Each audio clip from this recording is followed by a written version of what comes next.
Иднината на државата е во производството на храна, а Македонија има плодна земја и то треба максимално да се искористи.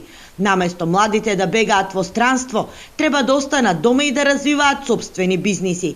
Вака размислува младиот Христијан Ристоманов од Струмица, студент во 4-та година на земјоделскиот факултет при Штипскиот универзитет. На нивите што ги наследил од својот татко и дедо одгледува рано градинарски производи. За овој факултет се одлучил, како што вели, да им олесни на родителите, но и да создава и предонесува за државата во која е роден. Ние произведуваме пред се гренарски производи, пред се мисли на производи кои што се на мали површини засејани.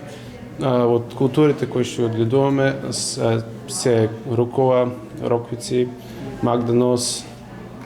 Јас сакам мојот семеен бизнис да го унапредам со одредени техники, технологии кои што можеме да ги примениме за се тоа производство да не биде поисплатливо, порентабилно.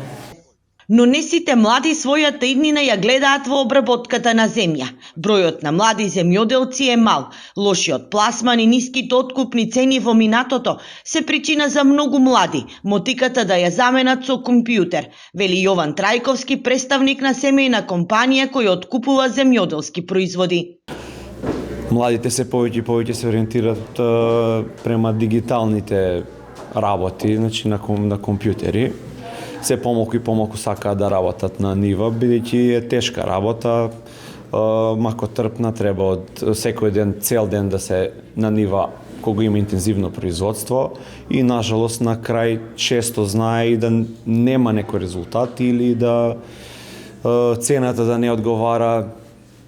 За да се промени ситуацијата и младите повторно се вратат на нивите, Министерството за земјоделство веќе за наредната година најавува сериозни грантови. Освен финансиски, се планираат и други мерки со кои ќе се врати рентабилноста на земјоделското производство.